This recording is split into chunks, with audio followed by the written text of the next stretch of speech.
Hey guys, ZooRated back again with another video, and what is in this box could potentially save me a lot of money. I'll give you one hint. It makes stuff that goes in my 3D printer. If you guessed a filament maker, you are correct. So, I bought this one from Filastuder.com, and I was in the process of making my own, but I'm not a mechanical engineer, so I have no idea how to make the actual mechanics, like the drive and all that stuff, work. So I went out and I purchased the kit.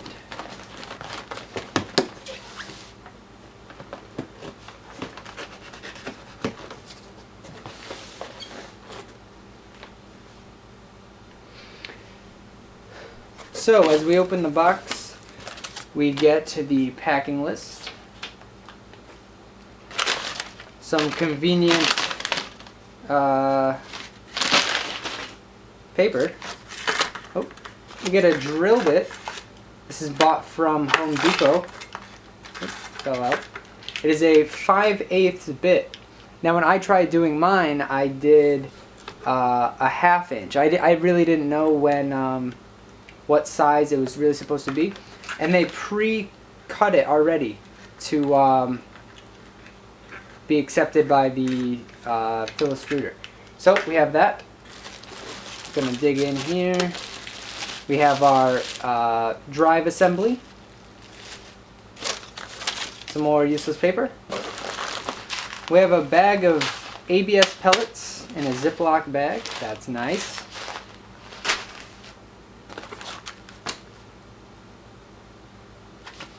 Don't know what this is yet. Comes with some pre-drilled wood. Gonna use that. Some more wood block. This looks like a couple switches, thermistor. Oh, yep, this is a thermistor. And we have all of our hardware.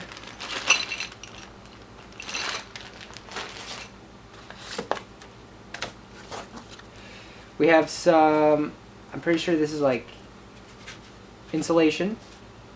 Then we have our 1.75 nozzle. Works great. I hope these are instructions.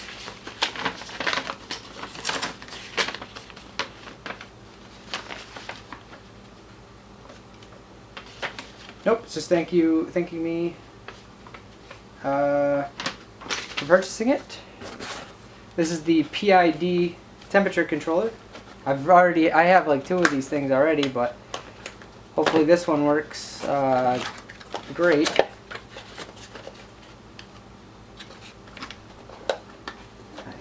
Hopefully it comes with a solid state relay as well. Maybe that's what's in there. Yep, there's the PID.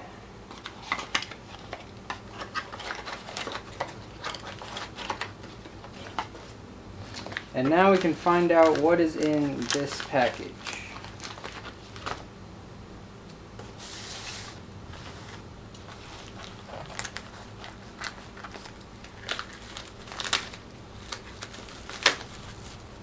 A power supply. That's good. Okay.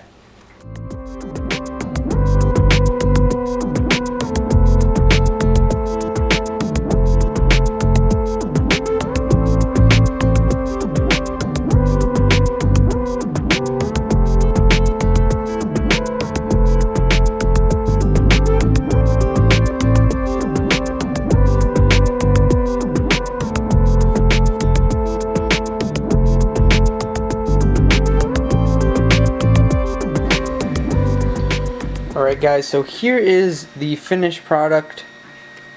As you can see, it could use some work. I was thinking about painting these, but as you can see, this isn't even straight here, so I'm definitely going to have to redo it. But it works. It works for now. So, and then the vice grip has to be here because Otherwise this pipe will turn, causing no pellets to go down here. So they recommended that you extrude at 180 degrees. Now, in order for me to just get 1.75 millimeter filament, I extrude at 105 or about that, give or take a couple degrees in each direction. So, and it comes out like better than filament I bought off Amazon. So let's look at the electronics. They have to be cleaned up a little bit. It was like 2 o'clock in the morning. I just wanted to get done. So this switch controls the PID controller and the main power. So it turns on power to the heater, basically, that will heat the nozzle. And then the second switch turns on the motors. So there's 2 motors. There's the fan there and then the motor there. So let me just change batteries and I'll show you how she works. Alright, so I have everything set up. We're sitting around 100 or 205 degrees Celsius. Gonna flip the switch and you'll see it start extruding out. And then what I have to do is kind of guide it over this copper piece right here so it can flow nice and easy.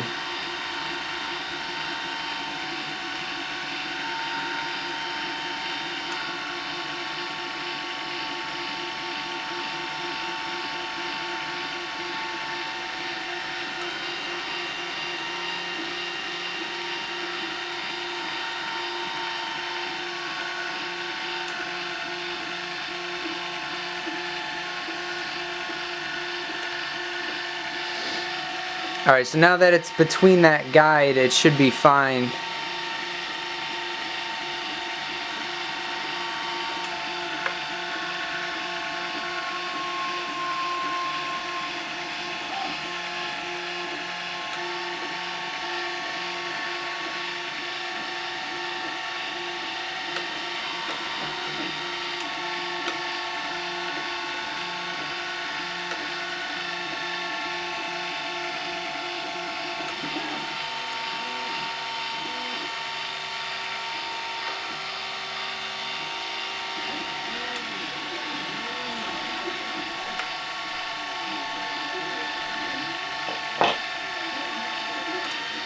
So if I kind of use a Sharpie, color it, you can see how fast it moves.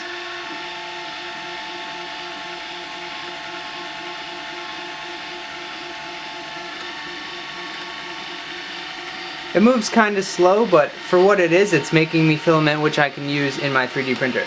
Now, they recommend that you use this for 8 hours before feeding anything into your 3D printer. Now I've already fed some into my 3D printer because I just want to try it. And I got a clog, so I don't recommend doing that. That clog took forever to get out.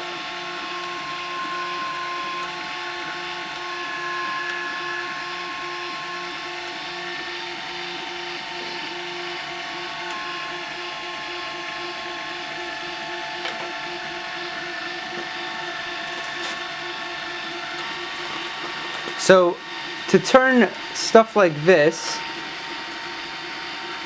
the ABS pellets, these are ABS, came with, to a filament takes one of these things. And that's pretty awesome because now I can make my own filament at home. I can make it a lot cheaper. All I have to do is buy the pellets online and just send it through this thing and it will come out as filament, which I can use.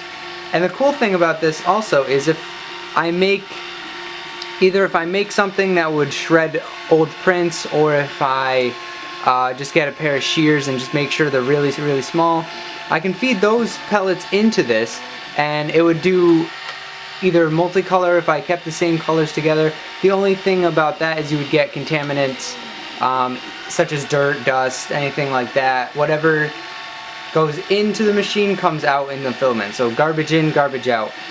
But other than that, I really like this machine. The next thing that I'm going to be making for this is a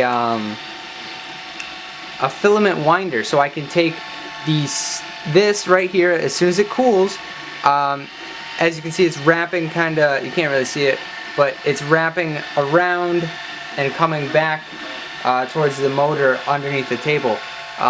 So what I'm thinking about doing is either setting something up in front of it or under it that would capture the spool, or capture the filament to spool it onto a reel, and that way I wouldn't have to just do it by hand. So what I'm going to do is I'm going to clip this filament right here.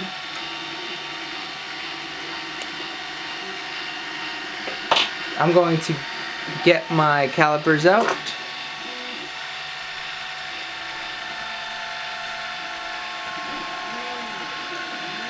And I'm going to, right there. So if I turn it on, now you can see this is the filament that that just came out of it.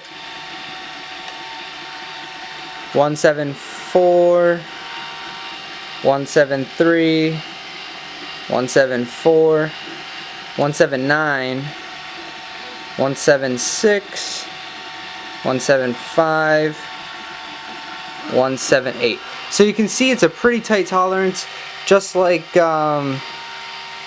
regular filament you'd buy straight from a big company. So now this is without any tension. So in the machine that I'm going to be creating, I have to make it so it doesn't draw any tension right on here. Otherwise I would have to lower the temperature so it kind of clumps up, and that way I can pull it at a speed so it would be coming out at the right diameter. But anyway guys, there it is. Working on another thing to get my filament so I can have a big hopper. You can see it right there. It's only about this deep, so I was using a water bottle. Now I'm printing out the actual piece, so it's going to be about this big by this high. And what you can do is you can just dump in your filament there. Thanks for watching. See you later.